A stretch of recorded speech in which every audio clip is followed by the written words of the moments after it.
with some guy who's been studying Morgans and VAMs in those Oh, Morgans for 20, 30 years. I can't, there's no way. I can't even get next to that guy in a competition. But what I can do, and all of us listening here can, is the next item that comes out at the United States Mint, we can all become an expert on it, just like they can. Because you know what? We're all even, Steven, equal at that point. The water level's even when that new mint product comes out.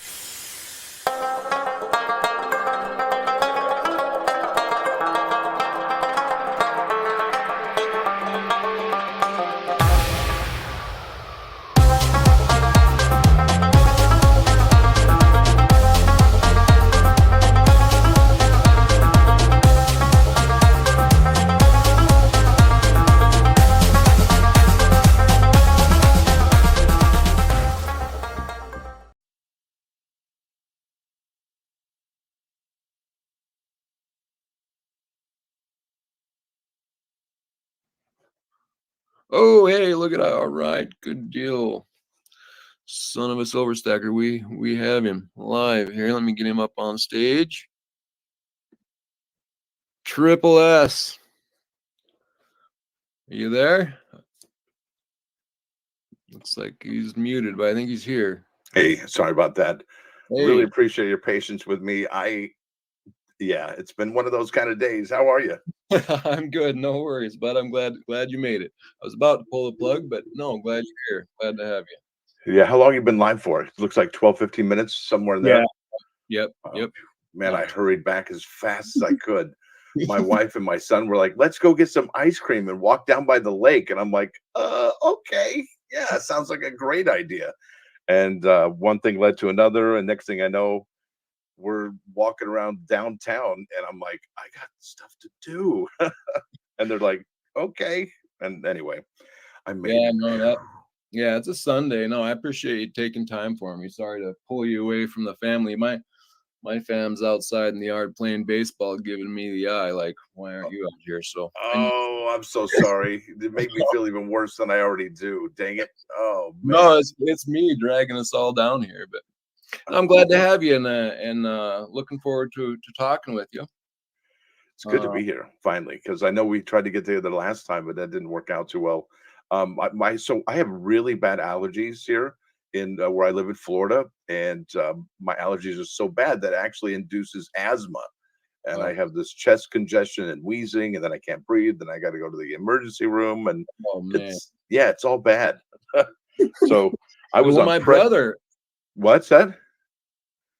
I was just gonna say my brother had asthma when he was a kid. He still has an inhaler, and it gets him a little, but I think he got a little bit better with age. But man, when he was a kid, there's nothing scarier than watching him wheeze in and out and not know if he's gonna get his next breath, like breathing through a straw.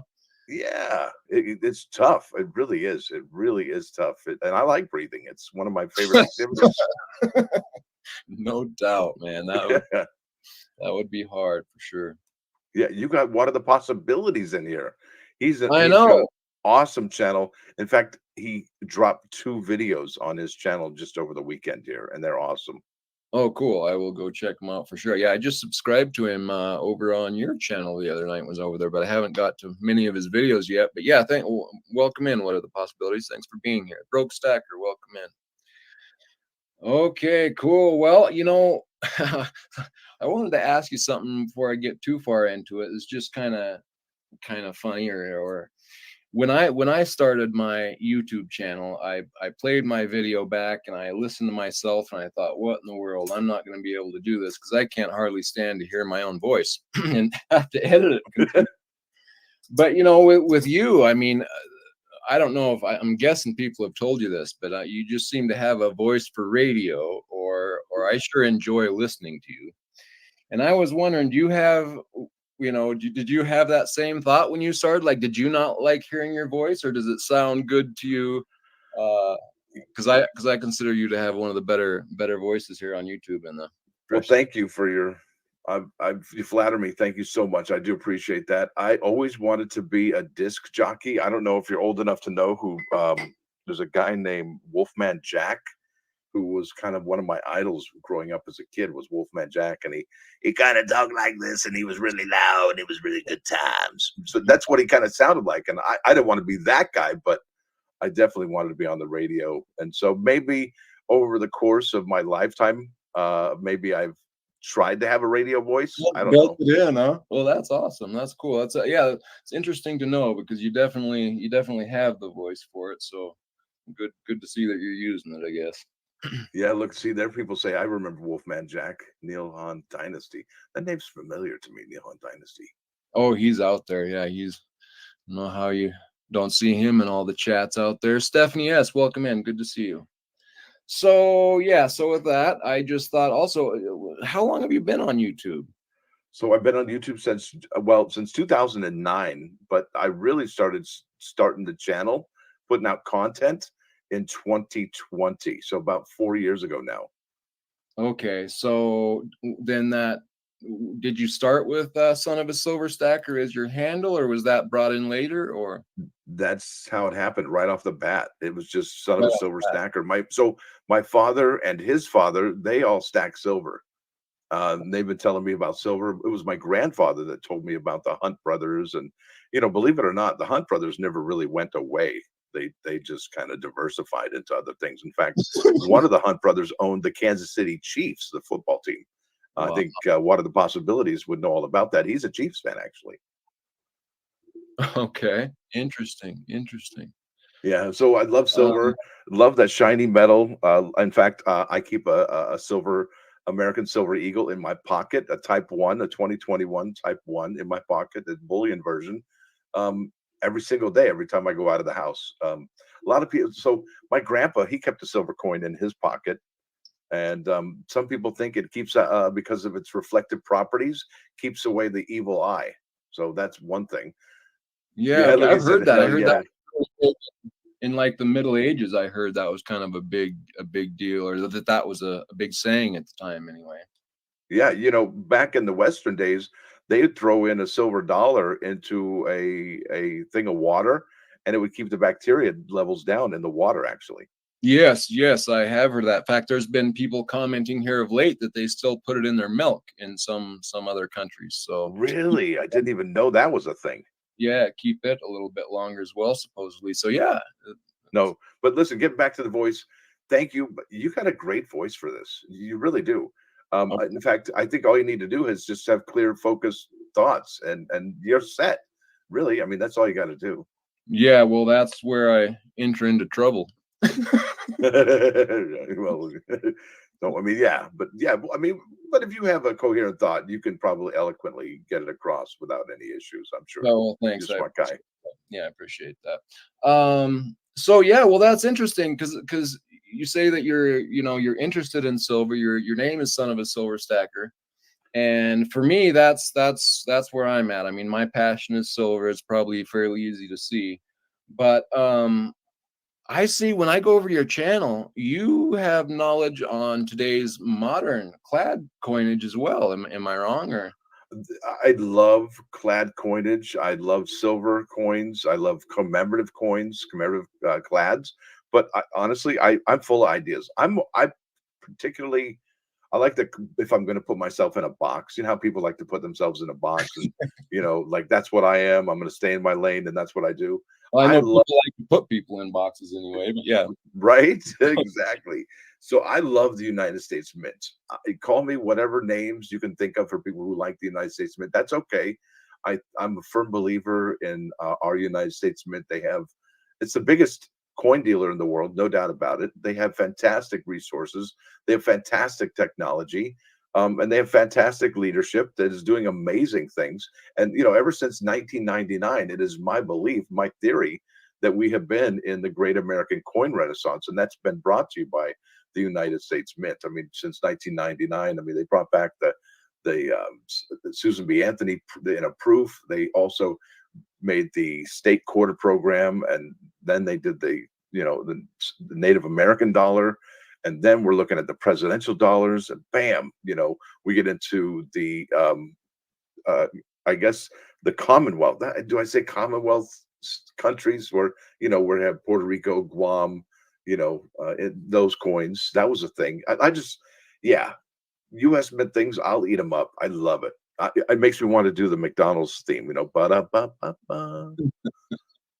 Yeah, well, interesting because for some reason, and I'm not sure what it is, a clad it just does not attract me for and but I see like over on your channel, you guys know what you're doing, and I think that's a big part of it too. Like I kind of wanted to mention on that subject, you guys, if you knew what you were doing, you could probably be almost more profitable in the clad like on flipping or online sales and whatnot. Is that in my is You know that what? It just for thank you. What are the possibilities? He's learned a lot from me. I appreciate that, man. As far as the clad goes, I mean, look, let's talk quarters first and foremost. All right. Those are the flagship product of the United States Mint. In fact, before the pandemic, you would probably find, maybe 20 different US quarter products. You'd have the two quarters, you'd have like all the quarters for the year in a three coin set. You'd have them in an uncirculated set, in a circulated set.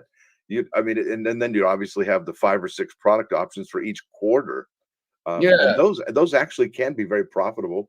Like you said, if you know what you're doing. So if you know that clad coins are made out in San Francisco, California, which is I guess what I'm trying to say is in 2012, the United States Mint started minting San Francisco quarters.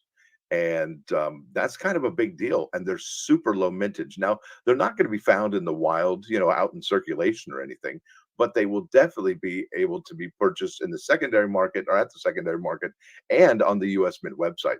But here's the kicker with these things. They're absolutely beautiful. They've not seen any circulation, so they don't have any scratches, generally speaking. They're high quality mint state coins, meaning 65, 66 or better, hopefully.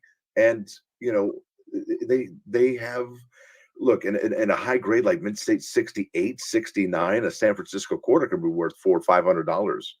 And I don't wow, know. really? Yeah, yeah, exactly. So really, it's just when you're talking clad, you're going to be talking graded clad coins, Okay, and those are really the tough to get. So if and you're that's I'm sorry, and that's generally kind of the uncirculated, like Yeah, and those can generally be found in the uncirculated coin sets, and that's why I'm a big proponent of the uncirculated coin sets because I believe that's where registry sets are born, meaning that's where most of your coins are going to be graded at third-party grading services that are going to have high grades are going to be found in those uncirculated coin sets. And yeah, so that's the kind of clad that can really earn you some money.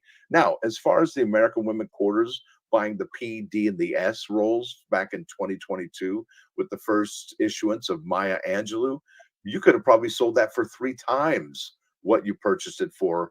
At the United States Mint, maybe four times. I think they were going for $200 if I'm not mistaken, and that was just $30 in quarters.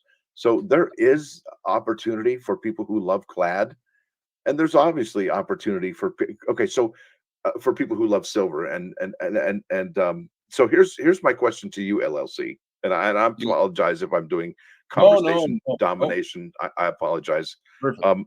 When you are collecting, you're either collecting numismatic value, bullion value, or exonumia.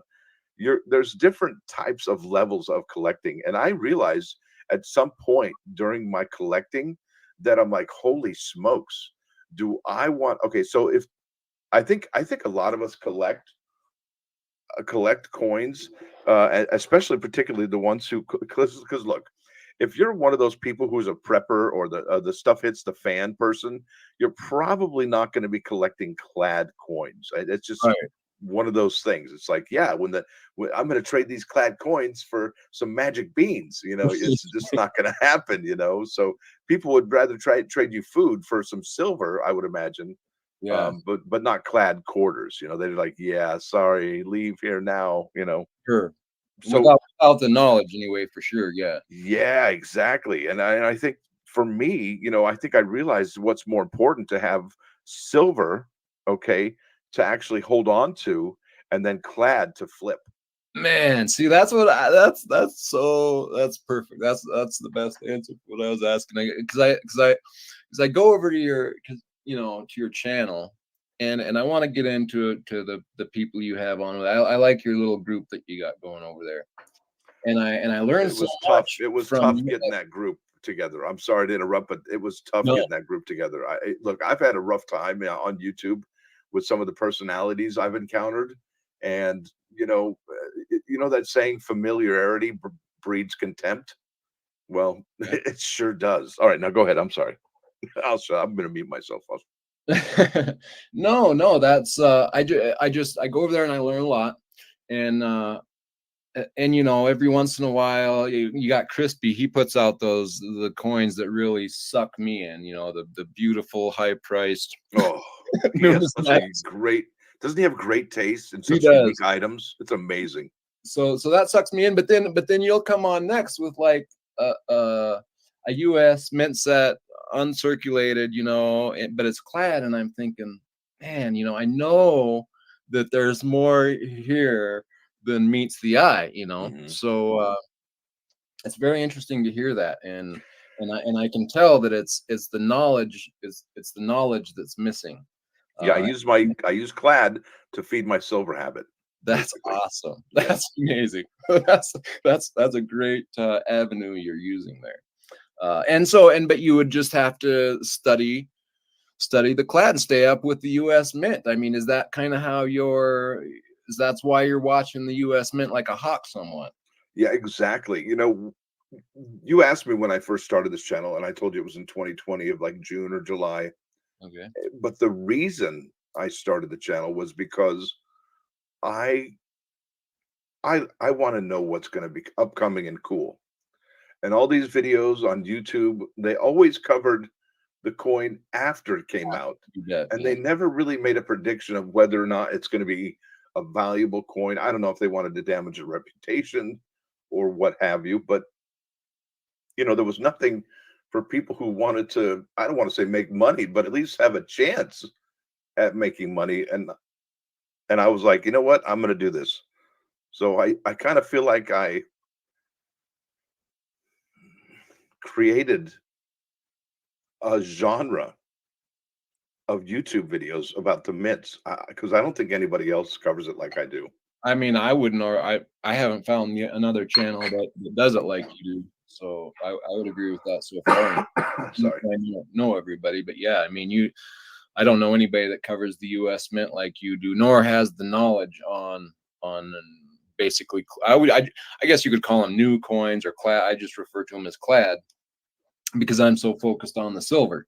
But Yeah. um, eh, but it's just very interesting because I kind of figured that's what was going on. That if I actually had more knowledge, the thing to do would be doing exactly what you're doing. So Well, LLC, let me tell you another thing about me. All right. So I like Morgan dollars. I like peace dollars. I like walking liberties. I like the Franklin half dollars and the Kennedy half dollars and all that. But one of the reasons why I actually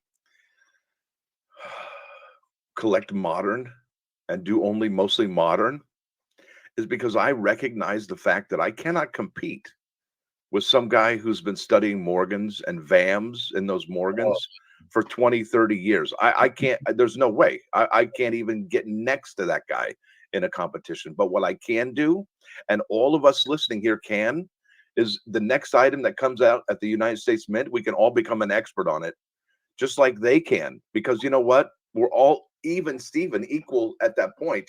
The water level's even when that new mint product comes out. And then obviously as time goes by, we can either ignore it or keep learning about it, about some of the variations, or some more about the mint marks, or the artists or something of that nature. So really, that's why I kind of stick to the new stuff, because I can be an expert on that, just like anybody, just like you or anybody in this audience or anybody on YouTube.